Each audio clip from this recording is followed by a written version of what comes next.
éxitos.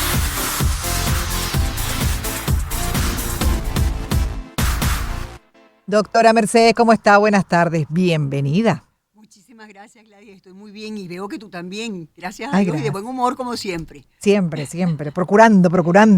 Doctora, bueno, a veces, de lo que vamos a hablar hoy, por ejemplo, a veces el miedo, ¿no? Que se pueda eventualmente sentir por alguna circunstancia, Sí, puede cambiarnos el humor, dependiendo de lo que estemos atravesando. Entonces me gustaría, muchísimo. por supuesto, con usted definir primero, ¿no? El miedo Sí, dentro de esas manifestaciones naturales propias de nuestra biología, propias de incluso de nuestra condición como seres humanos y dentro de un contexto de supervivencia, para lo cual se instaló también esa emoción en nuestro cuerpo, igual que el resto, ¿no? Tiene un sentido, una función, pero cuando nos sobrepasa se vuelve un problema y ahí decía usted, nos puede quitar hasta la sonrisa y sí, sí. generarnos paralización, pánico, Ujú. en fin. Horroroso. Pero fíjate que es bien interesante porque la respuesta, como respuesta fisiológica al miedo, es exactamente igual a la de los animales. ¿Por qué? Mm, Porque esa es una conducta que tiene que ver con sobrevida. Entonces es sobrevida personal. Los humanos la llamamos miedo, los animales le llamarán otra cosa, pero es la misma conducta y es bien interesante. Generalmente cuando tienes miedo te da ansiedad. Ahora bien, el miedo puede ser inventado, tú lo estás en tu cabeza y tú te inventas que, caramba, capaz que Gladys me pregunta el color de los zapatos del presidente de la República hoy. Horror, aterror, me aterro y un espanto, ¿ok? En cambio, también puede ser que tú ves el miedo desde lejos o piensas en el miedo y dices, no, si a mí Gladys me dice de los zapatos, yo invento la pintura de labios. Y ahí se acabó el cuento. Es decir, tú te preparas también en contra del miedo, pero va a depender de que ese miedo sea conocido y generalmente el miedo no es conocido. mm. Es una respuesta de ansiedad realmente, de dolor, de Puede que no angustia. sea conocido, doctora, lo cual justifica. Ante lo desconocido siempre se genera algo de aprehensión, Sí, señor. pero a veces no, a veces un miedo que no tiene fundamento. Sí, y lo peor es que es un miedo cuando no tienes un fundamento, generalmente es que tú en tu imaginación le has colocado una serie de elementos que hace que tú sientas que va a ser de verdad y va a ser grave. Ujú. Cuando en realidad tú lo enfrentas y dices, ven acá. Y es lo que hace cualquier terapeuta, le dice, ven acá, vamos a ver por qué tienes un miedo. Miedo de que tu esposo haga qué, espérate un momentico. O miedo de que pase X. Entonces tú le empiezas a confrontar, empiezas a revisar cada uno de los elementos que esa persona piensa que existen y te das cuenta que no existen. Entonces, claro, eso depende mucho, no solamente de quién está viendo a la persona, sino de la misma educación que tuvo durante su vida, sobre todo en la parte primaria, la más temprana. Muchas veces uno le dice a los hijos, a los muchachos, prepárate porque tú vas a tener un problema con ese examen. ¿Eso qué significa? La Atérrate en el condicional. camino en lugar de estudiar. Cuando tú lo que tienes que hacer es estudiar, muchacho, que pues eso sí puede ser difícil, vas a tener un problema conmigo, no con el estudio. Entonces Ujú. es como bien interesante. Y es una conducta que trae como consecuencia elementos físicos, es decir, muchas veces otras cosas que son pensadas no tienen respuesta física, pero aquí sí, aquí tú tienes sudoración, tienes angustia, tienes temblor en las manos, tienes una cantidad enorme de cosas y no te digo el cuento de la parte digestiva. O sea, tienes desde el dolor de estómago hasta cualquier otra cosa. Entonces es bien complicado. Lo más interesante para mí es darse cuenta y enfrentar el miedo. Cuando tú enfrentas el miedo te das cuenta si es cierto o es falso. Si lo enfrentas dentro de las normas más o menos que uno dice cómo enfrentar y no simplemente decir ahí está. No, no, no, no. ¿De dónde proviene? ¿Qué me va a producir? ¿Para dónde voy yo con este miedo? Pero si el miedo es una conducta de ayuda a mí, ¿qué es lo que me está diciendo a mí esta parte mía interna que es muy interesante? Entonces ahí tú tienes una cantidad de respuestas muy, muy, muy, muy buenas. Y emociones que son netamente, en el caso del miedo, es una emoción animal. Es, yo veo un carro que viene por allá y echo a correr o me Ujú. devuelvo, pero no me coquieta. Es decir, hay una respuesta inmediata. Eso es totalmente animal, que pocas veces pensamos qué es lo que nos está pasando, pero casi siempre la respuesta al miedo es una respuesta adecuada. Es decir, sales del problema en ese momento, casi siempre, porque es una conducta de protección, no es una Claro. conducta de desagrado, de que estoy mal, no, no, no, es protégete, porque tienes un problema, tienes que mantener tu integridad. Esa es la respuesta del miedo. O sea, Cuando tienes miedo es integridad. Epa, si me quedo aquí voy a estar mal. O sea, aparece la respuesta. Es una reacción inmediata. No es una reacción a largo plazo. Este miedo que estoy hablando yo. Porque existe el otro que es el miedo que tú inventes y empiezas. Caramba, voy a ir a arreglar y resulta que el carro puede tener un hueco. Y entonces y empiezas a inventar, que es otra cosa diferente. No es esta respuesta, que es una respuesta física real. Esa es una respuesta de otro tipo. Hay una parte física, pero no es lo mismo. No vas a correr ni vas a hacer nada, sino simplemente quedarte allí. Y lo peor del caso es que te sientes mal. Porque si te sintieras bien no importara, pero te sientes mal. Lo que haces es Obvio, porque meterte estás todo el tiempo rumiando, ¿no? rumiando un peligro que no existe. Ujú. Estás rumiando un peligro que no es verdad. Porque si fuese verdad, tú dices, bueno, lo pienso y veo cómo hago para salir de allí.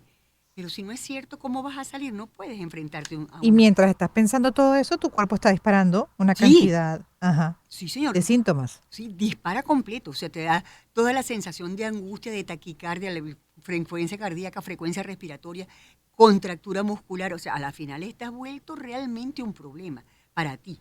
¿Por qué? Porque es amenaza. Hay una amenaza. No es una cosa sencillita lo que está pasando. Entonces, ¿cuántos miedos puede haber? Muchos miedos. Fíjate tú puedes tener un miedo por desconfianza. Caramba, esa Gladys lo que quiere es que yo quede mal.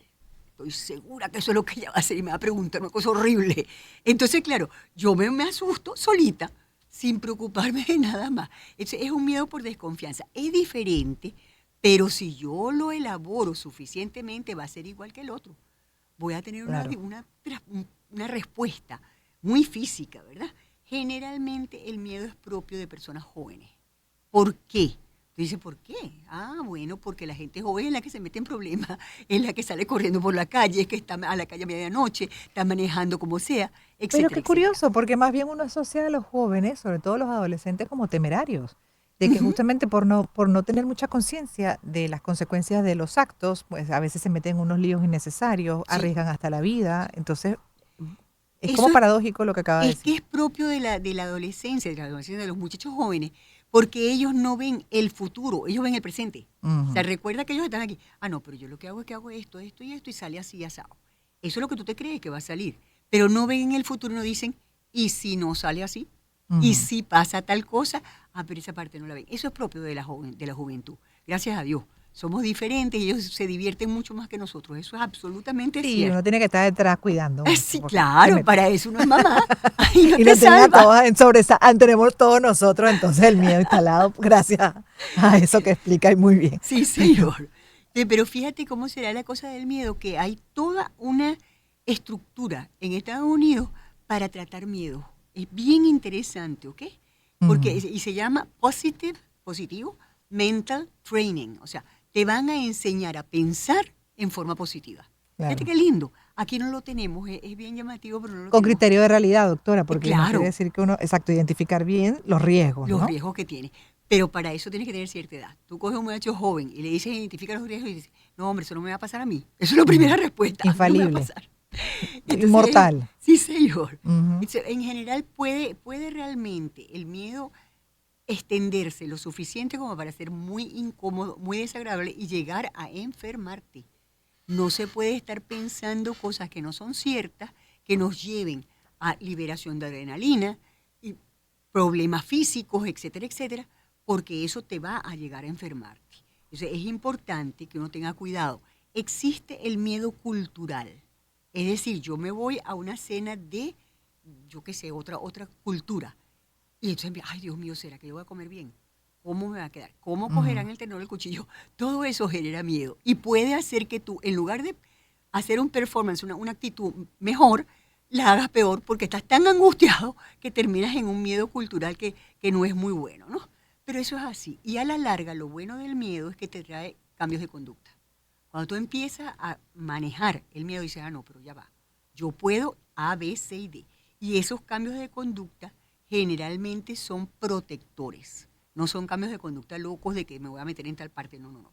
Son protectores A para favor. que no te ocurra el desastre Claro. Y es un tema aparte de las fobias, ¿no? O cuando se vuelve es crónico, ansiedad cuando es permanente. crónico. Tú mantienes el miedo, no confrontas el miedo, no buscas a quien te ayude y mantienes y mantienes y mantienes. Y el miedo va creciendo. La respuesta física va creciendo. Y cuando vienes a ver eso que tienes ahí, es un desastre realmente porque vas a generar trastorno muy severo, muy, muy severo. Y además cambia tu conducta, cambia tu relación con el mundo, cambia tu relación con tus amigos, porque el miedo disminuye a la persona. Tarde o temprano lo va a disminuir. Es como que desapareces un poco del Sí, medio te ambiente. paraliza. Sí, sí. Es bien, bien triste, ¿ves? El miedo aísla, el miedo limita. Yo no voy a estar en ese programa porque me van a decir cualquier cosa. Te mantienes en una situación no adecuada, no de buena, de Bueno, buena doctora, idea. yo pasé por ahí. De hecho, aquí ya me están diciendo que tenemos que despedir, pero un Ay, inciso además para compartir con la audiencia mi experiencia dentro de mi cuadro tiroideo que sí. tengo Hashimoto de los 11 años. Ujú. En algún momento de mi etapa temprana de adultez, en los 20 y pico, irresponsablemente decidí que yo me iba a quitar mi Eutirox, Ajá. mi medicamento diario, porque es que, bueno, ya yo estaba curada, pues, y me hacía supuestamente estudios de sangre para ver qué tal, y esto sin saberlo mi médico tratante en su momento. Yo, porque además tenía tendencia en ese momento a engordar, dije, no, esto hay que resolverlo de otra forma, y responsablemente pasé como 7 meses sin, y me hacía los exámenes, y salía todo aparentemente bien, en Ujú. valores, En pero de ahí mi valores. cuerpo empezó a disparar el Sí, desequilibrio propio de mi tiroides sin ese sí, sí. medicamento y el cortocircuito que hice. Pero ¿hacia dónde apuntó el cortocircuito?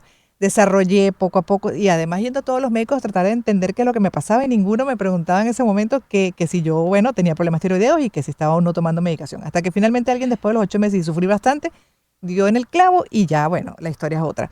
Me enderecé rapidito. Pero el cuento es que durante esos meses, y aquí viene la historia, Ajá. yo desarrollé todos los miedos, doctora. Sí. Hice un hipotiroidismo severo, todos los miedos que usted se pueda imaginar. Miedo a la altura, miedo a los Exacto. espacios encerrados, Exacto. miedo a manejar, A todo la me producía un soledad. síntoma, hasta que, bueno, poco a poco, como dice usted, me fui paralizando. Llegué hasta un momento que sentía hasta miedo a la gente, o sea, me Sí, agobiaba todos los sí. espacios con mucha gente. Y así hasta que finalmente, bueno, comencé a tomar medicamento y me ordené. No, y Pero fíjate lo qué sé, lo entiendo y desagradable. es horroroso. Pero fíjate qué desagradable, perdón que te interrumpí. Por un lado tienes el miedo a toda la gente y por otro lado no puedes estar sin gente, porque estás solo. Entonces la soledad te da Ajá. miedo, pero por el otro lado esa cantidad de gente no te sirve tampoco. No te Entonces, es hallas en una ninguna parte ni enfermedad, contigo mismo. esa enfermedad Ujú. es horrenda, es Horrendo. horrenda. Y para remate es muy simple de tratamiento porque tenemos las hormonas, pero si no la diagnosticas, te embroma. Entonces Claro, te ahí vas está así, complicando. Al final, sí como me dijo señor. la doctora que me trató en su momento, vamos a suponer que tú hubieses dejado eso así y más nunca te tratas con tu No, condición. Tú ajá. puedes terminar en un cuadro de hipotiroidismo severo y hasta un coma tiroideo. Cosas Ujú. como esas, obvio, o sea, es un escenario más complejo, pero Sí, empiezas por estos síntomas que tú dices, pero ¿qué es esto? Cuando nunca lo has vivido, ni siquiera entiendes por qué se te está disparando un miedo sí, a la altura, miedo a tantas cosas que antes no sentía. sí Y señor. así le pasa a la gente por muchas razones, y eso hay que explorarlo, porque es horrible vivir así, doctora, y ya para terminar su comentario. Y además tenemos una muy mala costumbre, que es que los adultos a las personas más jóvenes le decimos, ay, pero no seas miedoso, deja eso así. Y Ajá. resulta que no, señor, el miedo tiene una razón, y esa razón es sistema nervioso central, eso es pensamiento. Hay que parar y decir, ¿por qué tienes miedo? Vamos a ver qué es lo que es. Y ahí funciona muy bien, ahí funciona realmente bien, Gladys. Yo Pero creo con que miedo así, como lo acaba de describir, pues de manera natural, lógica, más bien debemos usarlo a favor. sí, Es una señor. emoción natural hecha biológicamente para protegernos. Todo lo contrario, cuando ya es permanente, crónico, exagerado, que nos paraliza, hay que tratarlo con Es otra especialistas cosa. como Ujú. ustedes. Gracias, doctora. Gracias a ti, Gladys. Un millón. 2:30. Vamos con, ¿qué dices tú, Gibran? ¿Qué quieres? ¿Música? ¿Resumen informativo? Música, maestro, entonces.